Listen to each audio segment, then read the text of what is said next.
지금 온 나라가 시끄러운데 포괄적 차별금지법, 이 평등법이라는 것으로 이제 이렇게 명칭이 바뀌어서 처음에는 포괄적 차별금지법이라고 이렇게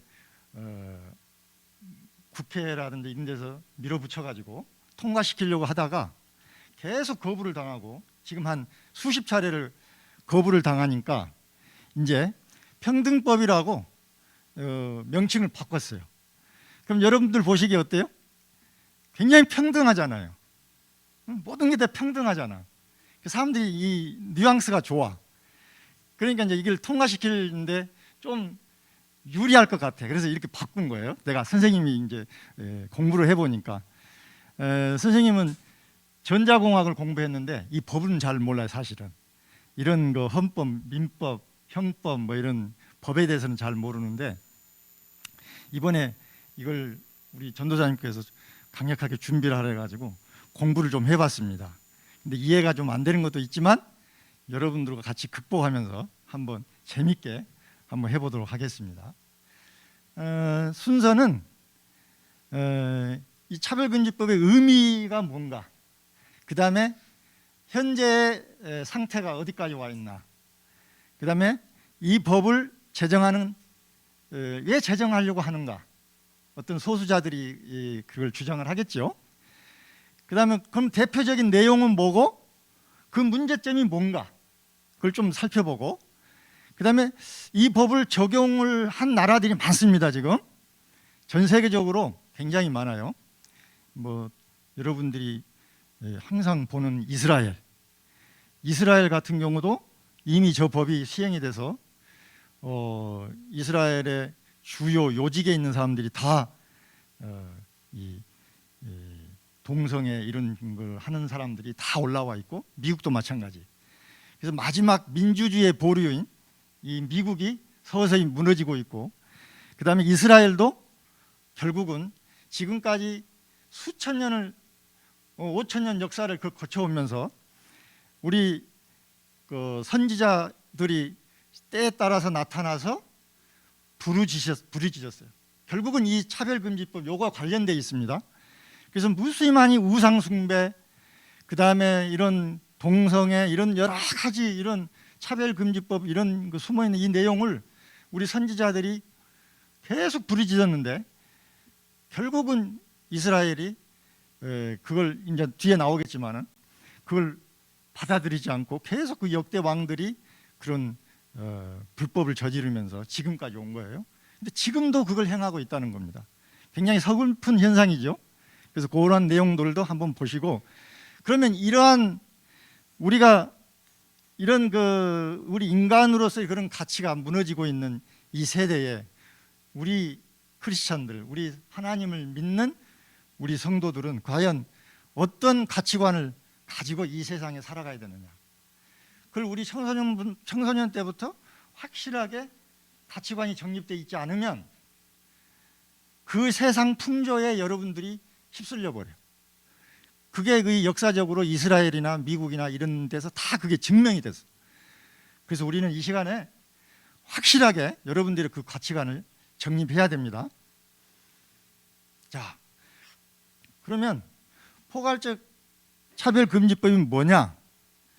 이것은 특정 소수자들을 집단에 의해서 그러한 어떤 차별을 막기 위한 법인데, 여기 보시면 성별, 남녀 성별, 인종, 흑인종, 황인종, 인종, 종교, 장애, 그 다음에 이런 정치적인 것, 그 다음에 사상적인 것, 이러한 것들을 이유로 해서 차별한다든지 또 어떤 혐오적인 표현을 쓴다든지 이런 것을 금지해보자, 그런 법률입니다. 굉장히 의미가 좋죠.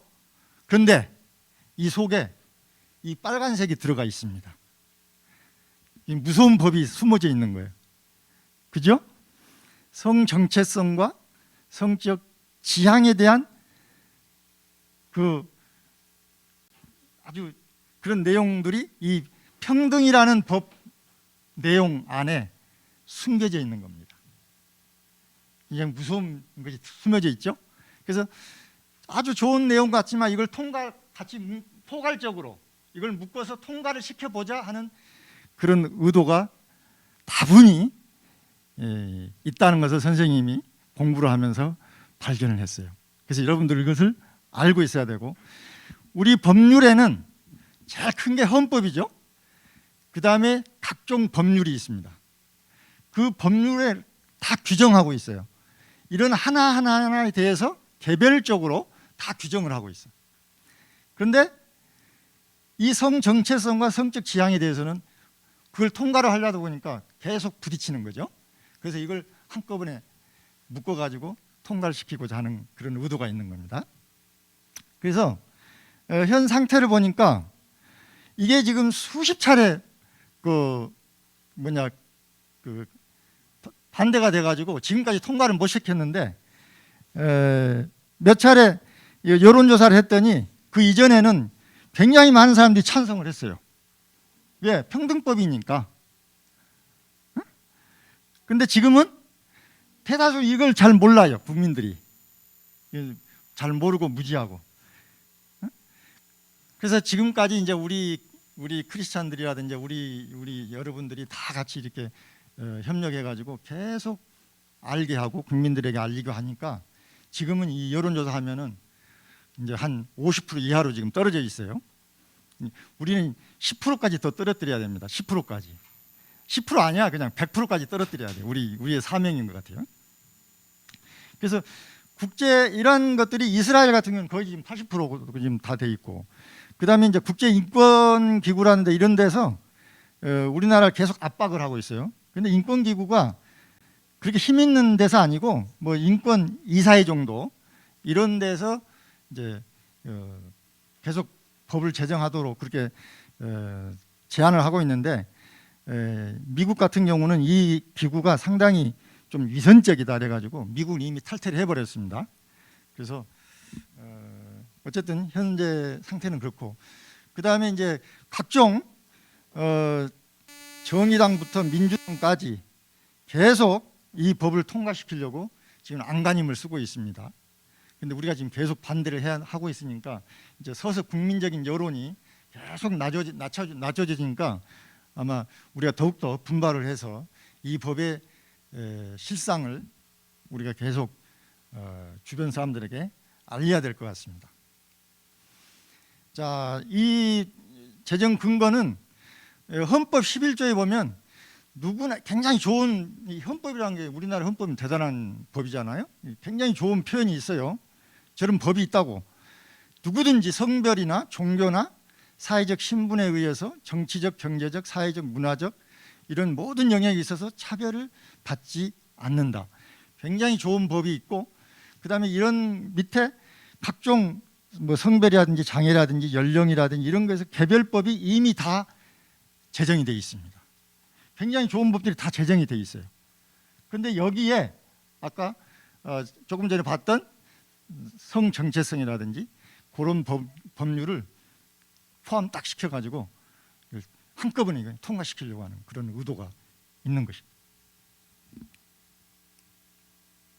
자, 그러면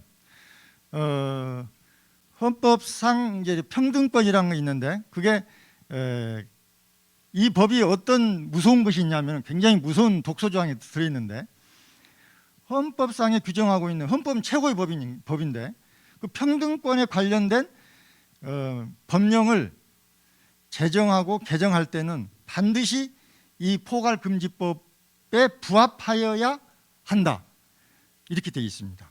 굉장히 무서운 법이죠. 어떻게 헌법을 초월하려고 하는 그런 의도가 있다는 거죠. 이건 완전히 말이 안 되는 거죠. 그래서 초헌법적인 그런 것을 시도하려고 한다 하는 것이죠. 그 다음에 표현, 양심, 종교 자유를 침해하고 있어요. 이 법률은 어떤 내용이냐면은 어떤 구원은 예수 그리스도에게만 있다, 이런 표현을 쓰는 순간 우리는 이제 범죄자가 되는 겁니다. 이 법에 의하면. 그 다음에 뭐 동성애 이런 표현도 못 써요. 이제 쓰기도 이제 어려울 거고. 그 다음에 타 종교까지도 우리는 교리적이나 합리적으로 어떻게 반대를 할 수가 없어요. 우리는 이제 신천지 이런 종교들 많이 있지 않습니까? 이런 교리를 우리가 반대를 비판을 못해. 비판을 하는 순간 우리는 이 법에 저촉이 위반이 되는 거예요. 아마 이 법이 통과되면 전 국민이 아마 범죄자가 되지 않겠느냐.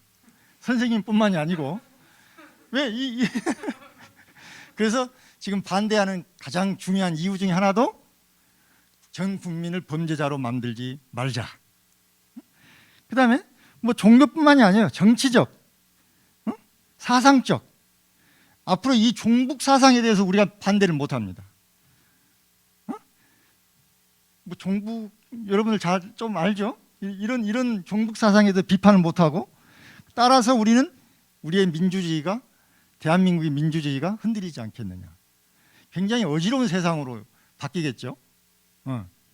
그래서 이런 뭐 종교 교육 집회 결사 이런 모든 헌법 20조, 21조, 뭐 23조에 해당되는 내용인데 이러한 법들이 다 이제 포괄적 금지법에 의해서 평등법이라 하겠습니다. 평등법에 의해서 다 이런 법들이 다 침해가 되는 거예요.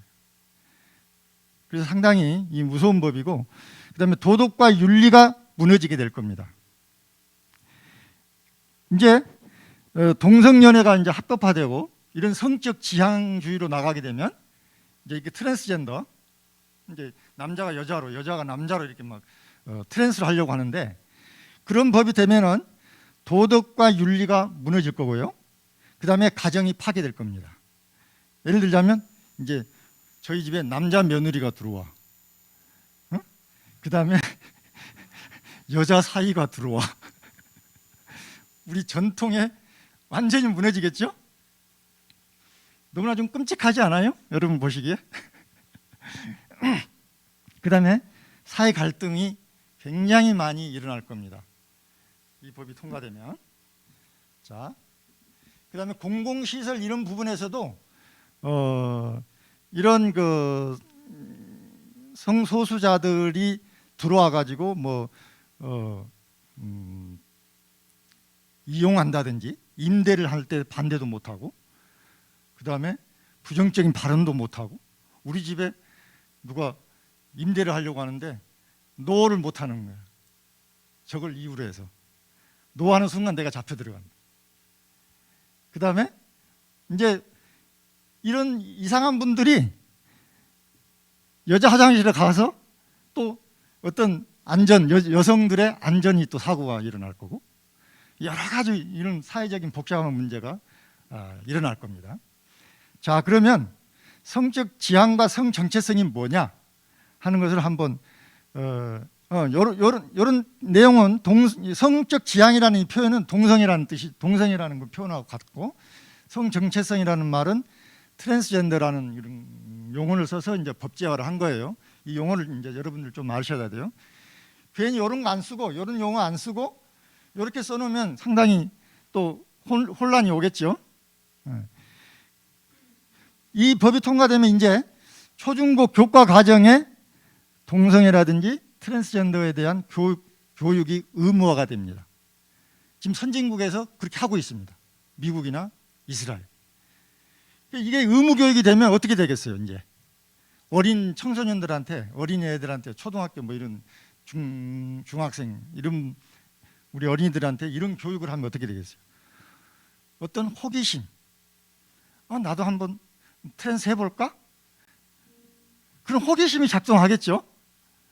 실제 그게 작동하고 있습니다. 미국이나 이런 이스라엘에서 작동을 하고 있어요. 뒤에 내용이 좀 간단히 소개를 할 텐데. 그 다음에 호기심이 이렇게 유발이 되고, 그 다음에 동성애자가 급증하게 되고, 그 다음에 이게 결혼도 이제 합법화가 되고, 지금 미국 같은 경우는 바이든 대통령이 여러분 사진 보셨죠? 동성애 두 분 결혼식 주례로 쓰는 거 보셨죠? 응? 그렇게 합법화가 이루어지고 있는 거예요. 대통령까지. 굉장히 우리가 반대를 해야 되고, 그 다음에 이제 체육, 오락, 문화 이런 전 분야에 대해서도 이런 남성, 여성 이런 그 경계가 따로 있는데 그게 이제 무너지는 거예요. 그러니까 우리가 이제 이 법을 통과를 안 되도록 열심히 우리가 좀 활동을 해야 될 것 같습니다. 그다음에 처벌 조항 위주로 되어 있습니다. 이 법은 처벌이 굉장히 무거워요. 강제 이행금이라든지 징벌적 손해배상을 해야 되고, 뭐 반대만 해도 이제 손해배상이 엄청 떨어질 거예요. 최고 3년 이하의 징역이라든지 3천만 원 벌금, 엄청 세죠, 이 법률이. 그다음에 모든 입증 책임이, 더 중요한 건 이겁니다. 모든 입증 책임이 나한테 없어. 이 소수자들한테만 있어. 그 성소수자들, 이런 분들한테만 있는 거예요.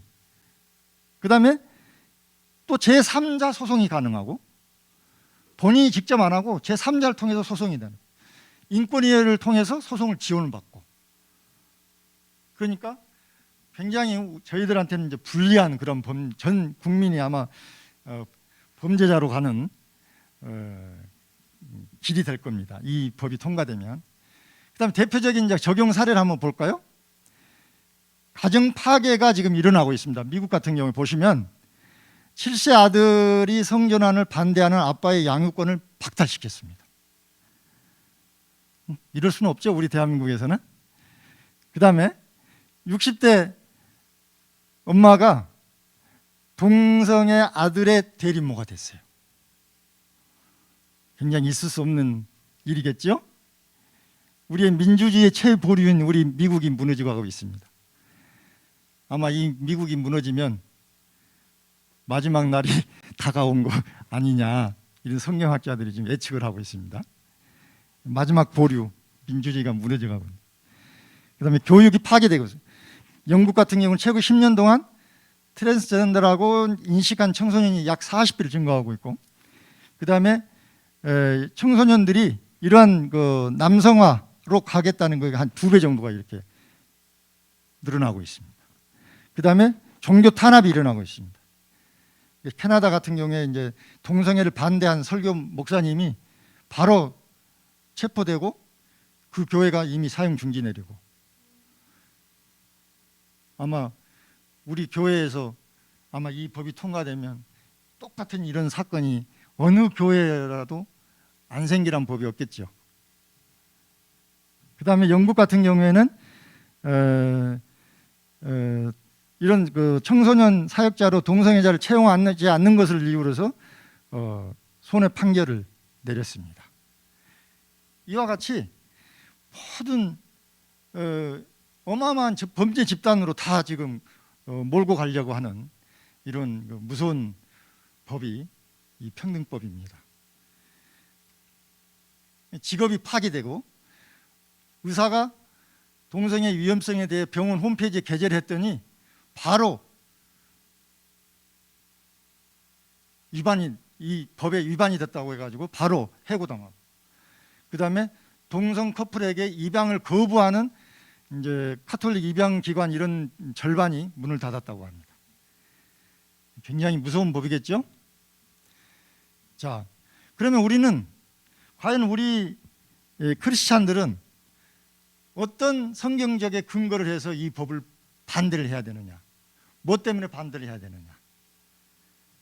그 다음에 우리의 가치관을 어떻게 세워나갈 건가? 그거에 대해서 굉장히 중요한, 이제 앞으로 지금부터는 굉장히 중요한 내용이니까 여러분들 꼭 아셔야 되고, 그 다음에 좀 공부를 선생님하고 같이 해보셔야 됩니다. 그럼 동성애의 시초가 어디였죠? 여러분들 성경 잘 많이 보셨죠? 이 소돔성에 천사가 2명이 딱 나타납니다. 롯의 집에 딱 나타나게 됩니다. 그 전에 아브라함이 마므레 상수리 나무, 헤브론에 있는 마므레 상수리 나무가 있어요. 거기에 낮에 이렇게 아브라함이 딱 있는데 저쪽에 3명의 천사가 보여. 하나님이 3명의 천사가 내려온 거예요. 그 중에 주님이 한 명이, 2명의 천사가 주님을 보좌하고 있었어요. 그러면서 한 명은 아브라함에게 이야기를 하죠. 아브라함과, 그 다음에 이 두 천사는 롯의 집으로 갑니다. 아마 이제 소돔성이 너무나 이제 이 범죄가 너무나 많기 때문에 이 평등법에 의해서 범죄가 너무나 많은 거예요. 평등법이에요. 그러면 이 소돔성에 이 천사가 나타나서 그걸 경고하러 온 거예요. 너희들을 망하게 하겠다. 아브라함한테 한 명의 천사가 이야기를 하죠. 그 다음에 이 두 명의 천사가, 여러분 천사가 누구일 것 같아요? 남성이에요, 여성일까요? 성경학자들은 천사는 남성이라고 합니다. 여성이 아니고 남성이에요.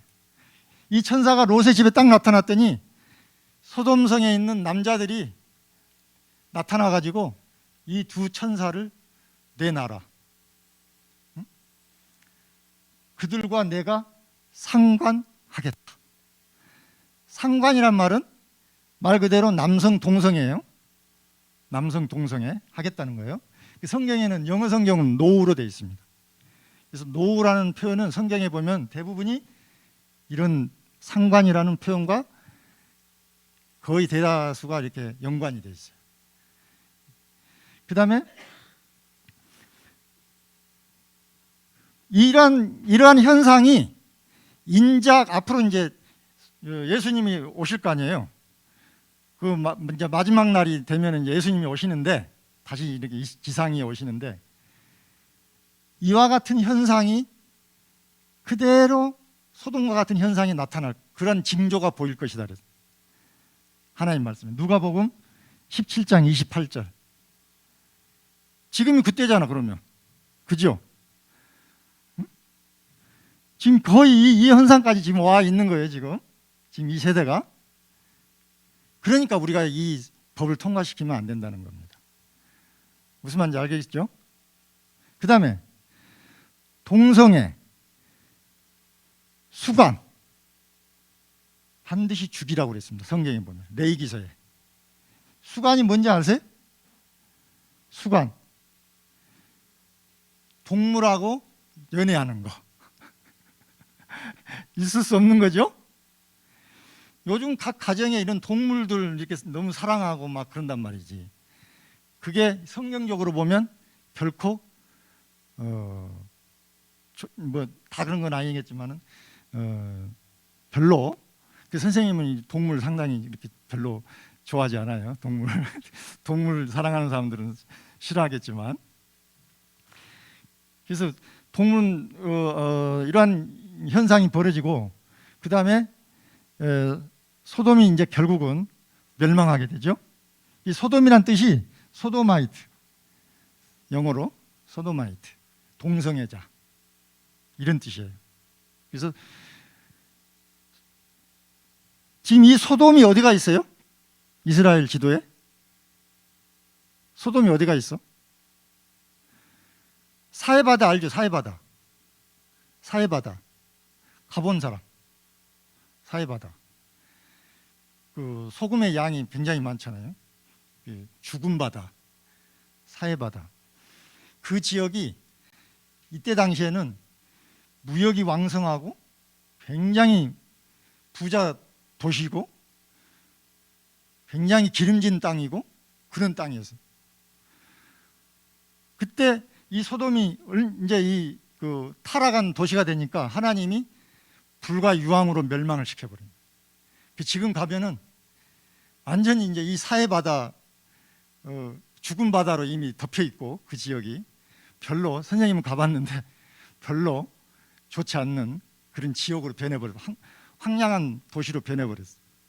관광객들만 많고 비옥한 토지에서 이제 이런 안 좋은 토지로 이렇게 변해버렸죠. 하나님의 심판이 떨어졌기 때문에 아마 그렇게 되지 않았느냐, 그렇게 생각을 하고 있습니다. 자, 그러면 이 가나안 종교를 여러분은 아셔야 됩니다. 가나안 종교가 어떤 종교냐? 여호수아가 가나안을 정복할 때에 하나님께서 뭐라고 그랬죠? 가나안에 있는 모든 사람과 동물까지도 다 죽이라 그랬습니다. 왜 그랬을까요? 가나안이 적과 꿀이 흐르는 땅이잖아요. 굉장히 좋은 땅인데 그걸 완전히 정복하라는데, 이 가나안은 뭐냐면은 무엇을 의미하냐면은 하나님의 왕국을 상징합니다. 가나안 땅은 하나님의 왕국을 상징하는 거예요. 하나님의 왕국은 죄가 있을 수가 없습니다. 하나님은 죄하고는 일체 통하지 않습니다.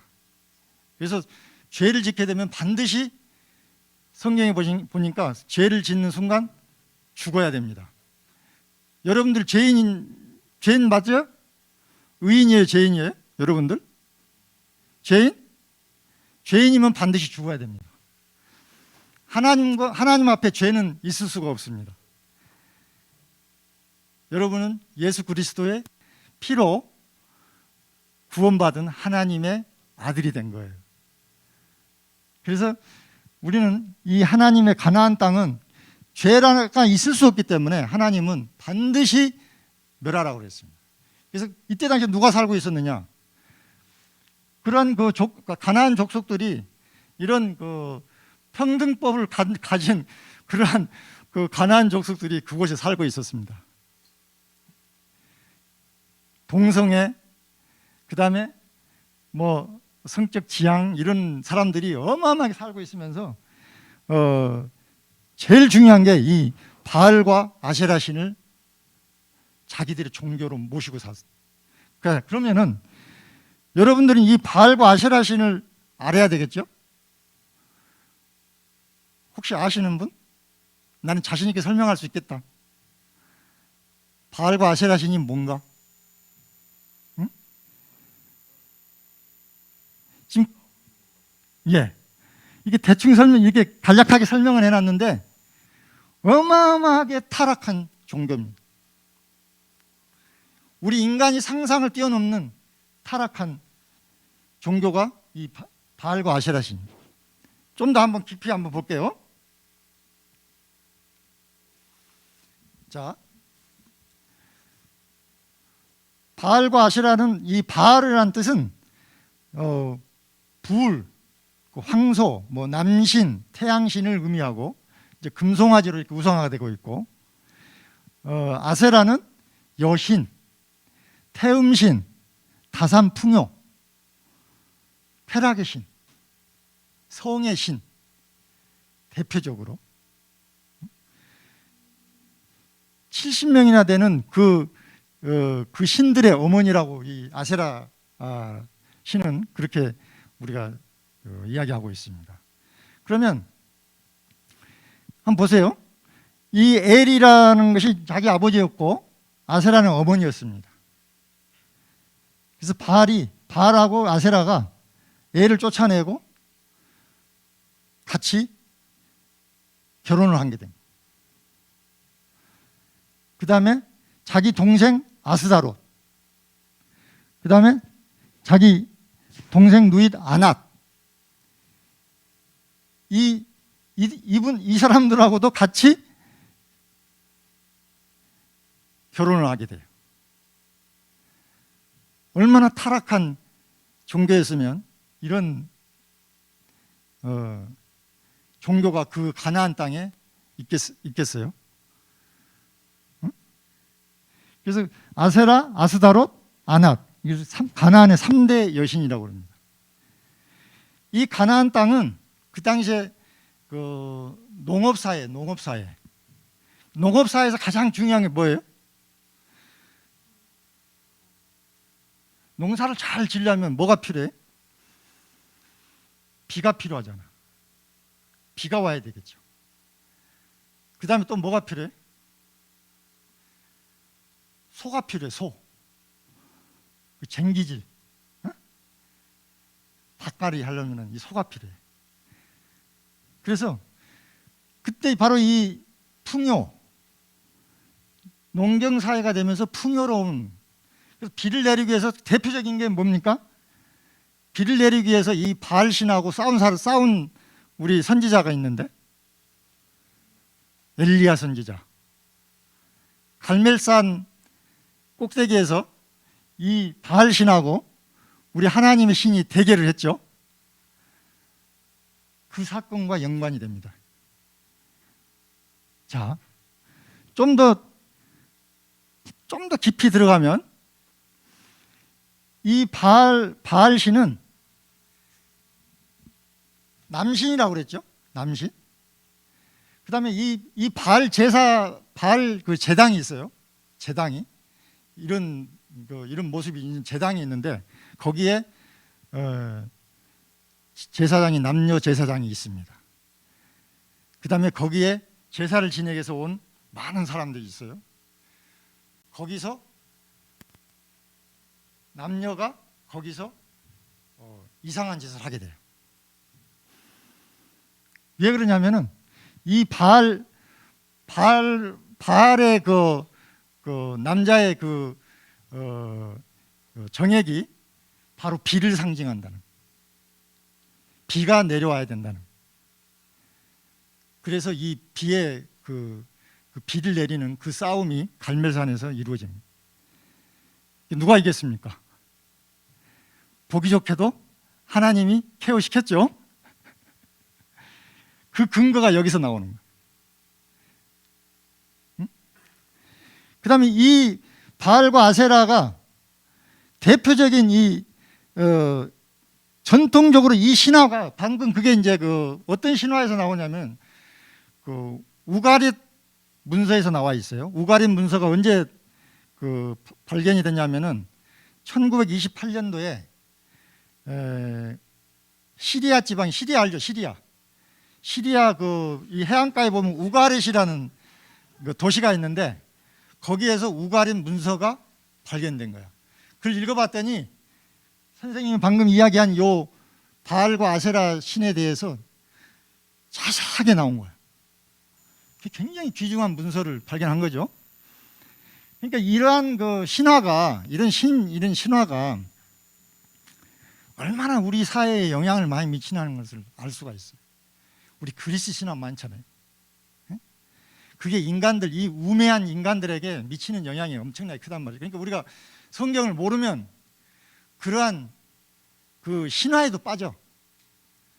그러니까 우리는 성경을 알기 때문에 그런데 앞으로 이제 우리는 빠질 리가 없겠죠. 그래서 성경 말씀에 보면은 인간이 존귀에 처하나 하나님 말씀을 모르는 자는 멸망하는 짐승과 같도다. 이게 우리 인간이 얼마나 존귀한 존재인데 이걸 몰라. 하나님의 말씀을 몰라. 그러면 멸망하는 짐승과 같다. 짐승이라는 것이 동물이 뭐예요? 그냥 멸망하잖아요. 영혼이 없잖아. 응? 그냥 멸망하고 말잖아. 근데 우리 인간은 동물과는 비교가 안 되죠. 굉장히 존귀한 하나님의 아들이라는, 하나님의 딸이라는 그 영광을 우리는 가지고 있단 말이죠. 그러니까 우리는 반드시 깨달아야 된다는 거죠. 이게 어떻게 전달해 왔냐면은 아슈타르라고 이게 바벨론에 이제 이렇게 이 여신이 내려온 거예요. 이 아세라, 아스타롯 이런 그 여신들이 이시타르 알죠? 잘 몰라요? 담무스 알아요? 담무스? 성경에 나오는 담무스 알잖아. 응? 니무롯하고 세미라미스.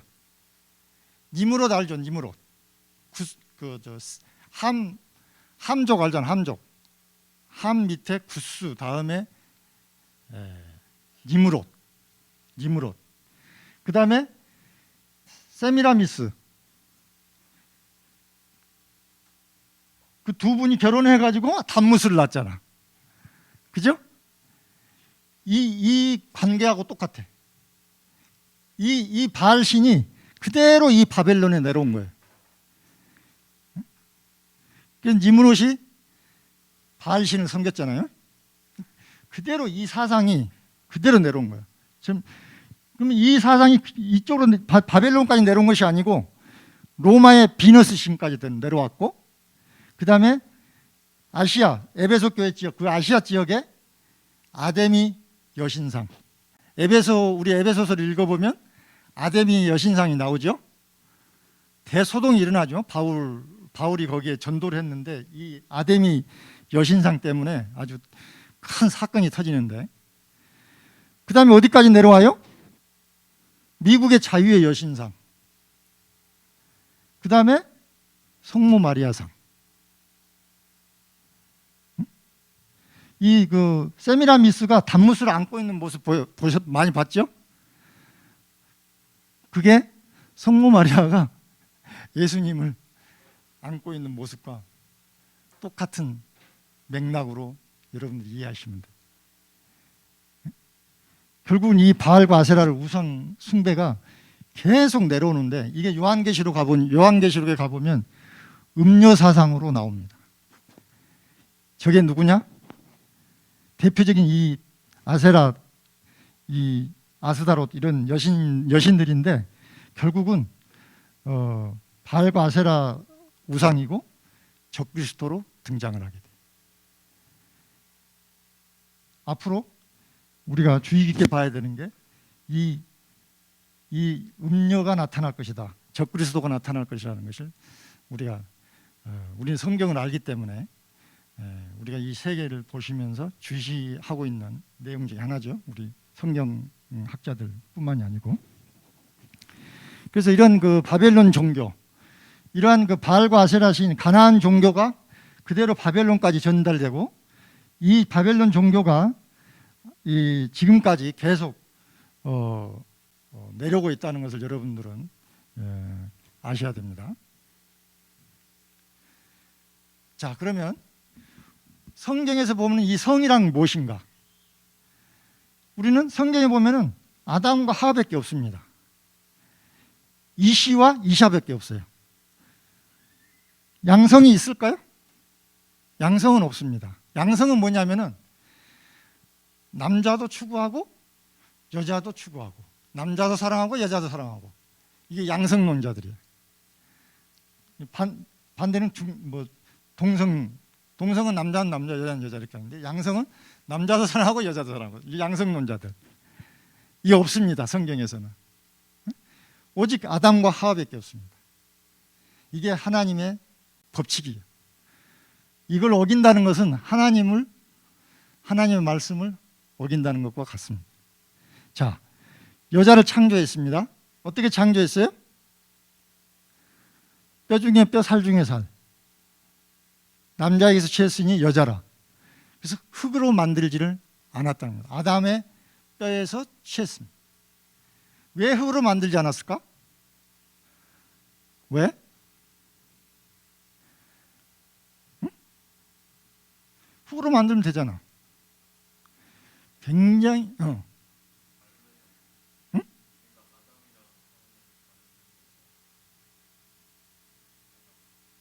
오케이. 자, 한번 봅시다.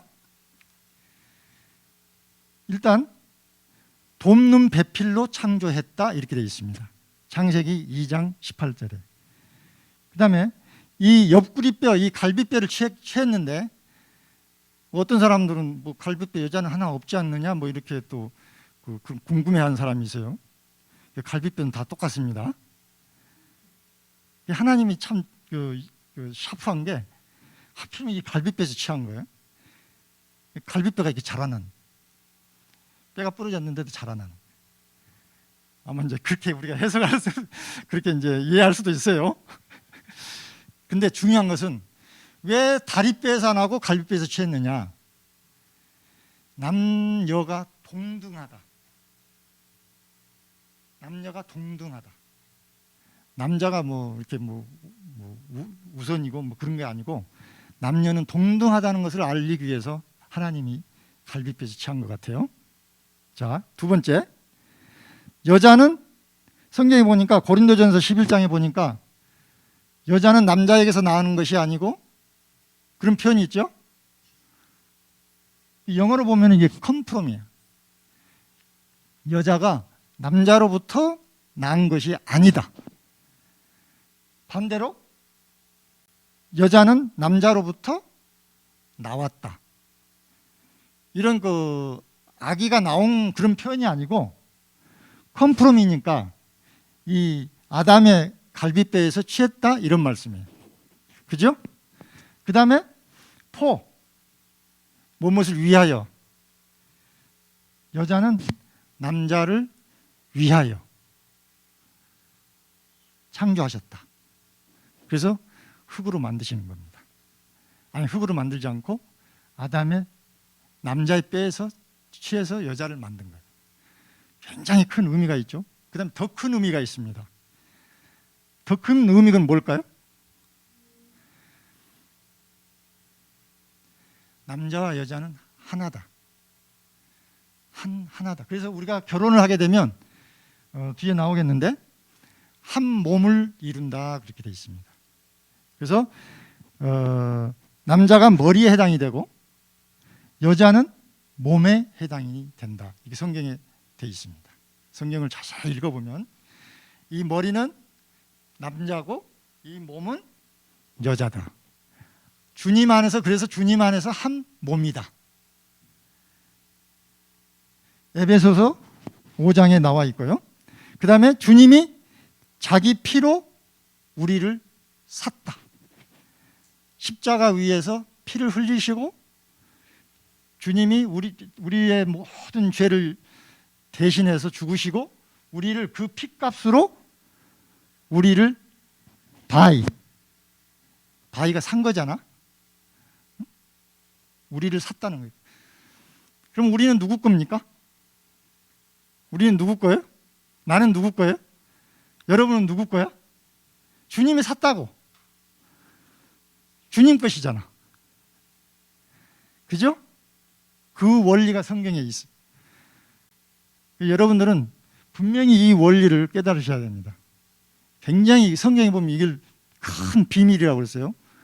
이 비밀을 깨달으셔야 돼요. 그래서 교회도 마찬가지예요. 주님이 교회에, 이 교회라는 게 뭘까요? 교회가 뭐예요? 여러분들처럼 지금 구원받은 하나님의 자녀들이 모여 있는 그 자체가 교회입니다. 이 건물은 교회당, 예배당. 교회라는 그 말은 어떤 집합명사이면서 추상명사예요. 구원받은 하나님의 자녀들의 모임, 두 사람 이상 있으면 교회가 성립이 됩니다. 주님이 반드시 이 두 사람이 있으면 주님이 함께 하신다고 성경에서 우리들에게 약속을 해주시고 있습니다. 지금 여기는 교회죠? 다 주님의 자녀들이잖아요. 구원받은 주님의 자녀들이죠. 구원받지 못하면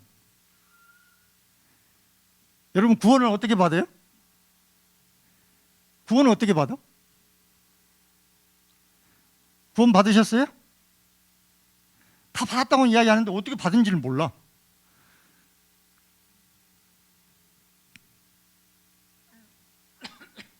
자, 너무나 쉬운 거예요. 너무나 쉬운데 사람들이 몰라. 이상하죠? 세상 사람들이 너무 모르는 거예요. 자, 2000년 전에 예수님이 십자가에 피를 흘리시고 돌아가셨죠.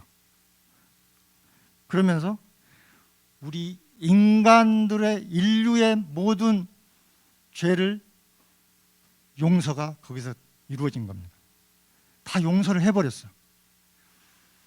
근데 세상 사람들은 그걸 몰라.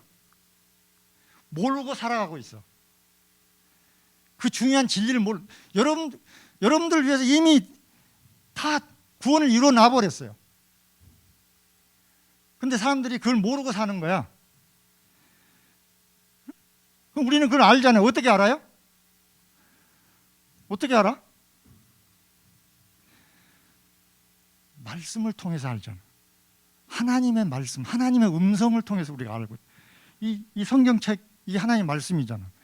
우리가 이 말씀을 통해서 여러분들이 죄인이라는 것을 알았죠? 말씀을 통해서 아는 거야. 내가 죄인이라는 걸. 말씀이 없다면 내가 왜 죄인이야? 헌법이 없어. 법률이 없어. 내가 도둑질을 했어. 내가 왜 범인이야?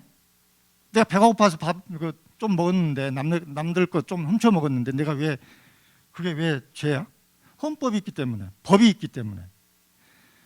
그 성경이 없으면 내가 죄를 그 성경 말씀에 율법이 있기 전에도 죄는 있었으나 사람들이 죄를 죄로 여기지 아니하더라. 율법이 있는데 율법이 없으면 내가 죄인이라는 걸 모르는 거예요. 그래서 하나님 말씀을 통해서 우리가 죄인이라는 걸 알게 되고 예수 그리스도를 통해서 우리가 하나님의 자녀라는 것을 알게 된 거예요. 그러니까 처음에 내가 이야기했죠. 죄를 범하는 사람은 죄를 짓는 사람은 반드시 죽어야 된다. 여러분들이 죄인이랬다면 여러분들은 반드시 죽어야 된다. 왜? 하나님 앞에 구원받을 수가 없어. 왜? 죄인은 구원받을 수가 없어. 왜? 하나님은 죄를 싫어해. 죄하고는 아주 하나님은 상극이야. 그래서 성경에 보면 죄의 삭은 사망이다. 반드시 죽어야 된다는. 근데 여러분은 안 죽었잖아. 그래서 구약 시대에는 동물로 죄 사함을 받았고 지금은 예수 그리스도를 통해서 우리가 죄 사함을 받는 거예요. 자, 그래서 이 교회가 형성이 됐고 이 교회의 머리는 누구라고? 예수 그리스도.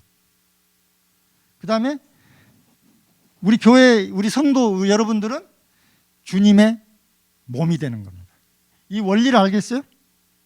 이해 가시죠? 자, 그 다음에 자, 그러면 결혼이란 건 뭘까? 일단 남녀가 부모님을 떠나 한 몸을 이룬 것이다. 그러니까 두 사람이 아까 한 몸을 이룬다 그랬죠. 아담과 하와가 최초의 우리의 그 교회가 이루어졌고 그 교회는 한 몸이라 그랬어요. 예수 머리와 몸이 한 몸이라고 그랬어요. 그래서 교회가 형성이 되고 그다음에 이혼은 있을 수가 없습니다. 하나님 앞에 우리가 결혼식을 하면 이혼은 바로 죄가 성립이 됩니다. 왜? 하나님 말씀에 하나님 외에는 그 누구도 나누게 할 수가 없다. 옆에 제3자가 개입을 해서 이혼을 하게 한다든지 뭐 이러면은 바로 죄가 성립이 됩니다. 그 다음에 아까 가정이라는 것은 하나님의 교회라고 그랬어요. 여러분들이 이제 나중에 결혼을 하게 되면 하나님의 가정을 이루게 되는 거예요. 그 다음에 그 가정의 주인은 누가 될까요? 가정의 주인이 누가 될까요?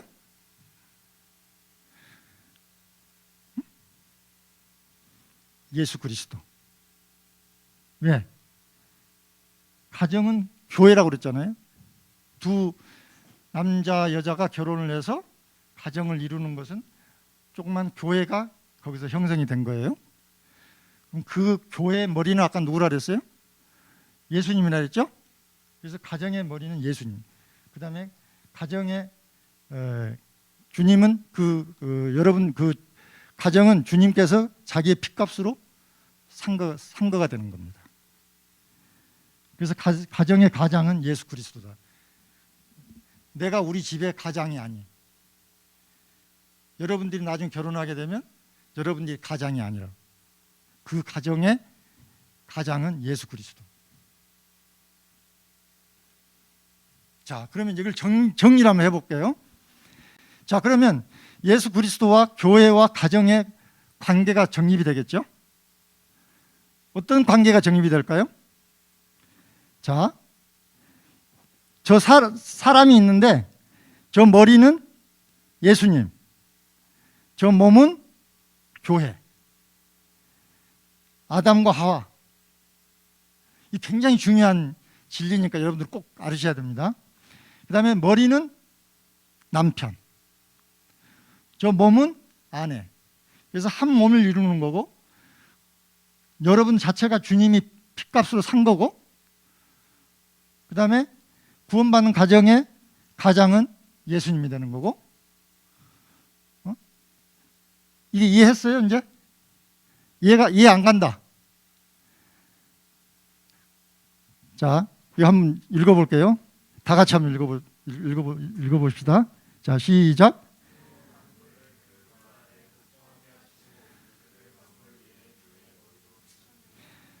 교회는 그의 몸이니 만물 안에서 만물을 충만케 하시는 자의 충만이니라. 교회는 그의 몸이다. 그 다음에 교회의 머리는 예수님이시다. 그 다음 두 번째, 시작.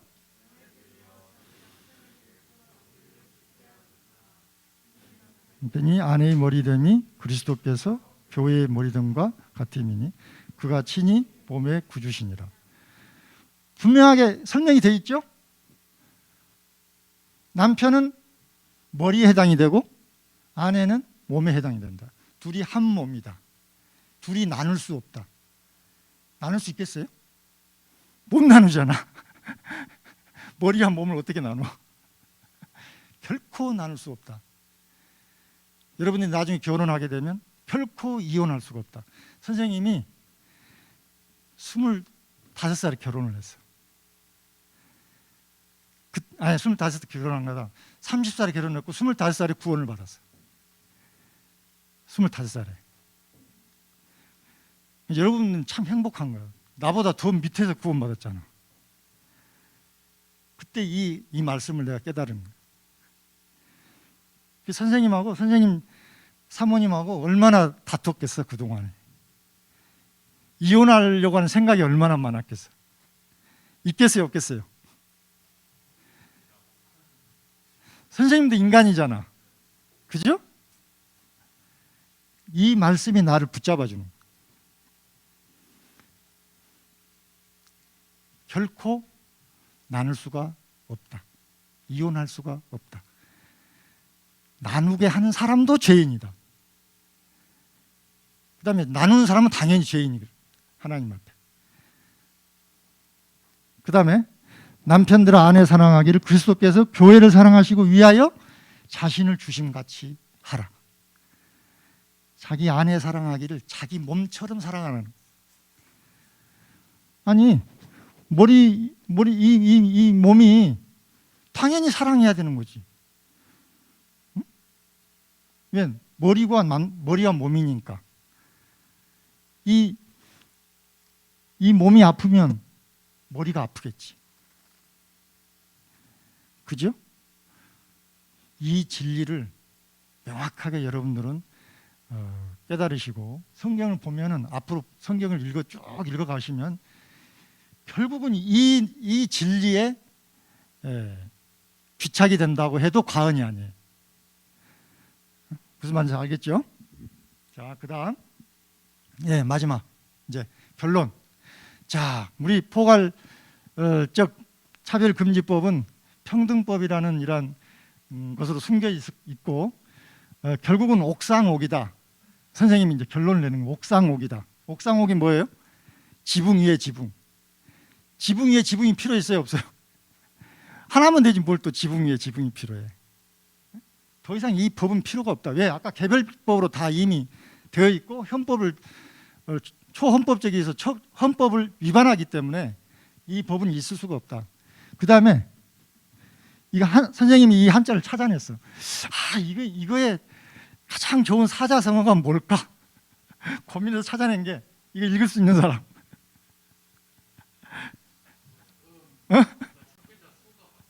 소. 안 보여요? 소이장도. 이게 무슨 뜻일까요? 이게 속이라는 뜻이에요. 속 안에. 웃음 안에 칼이 숨겨 있다.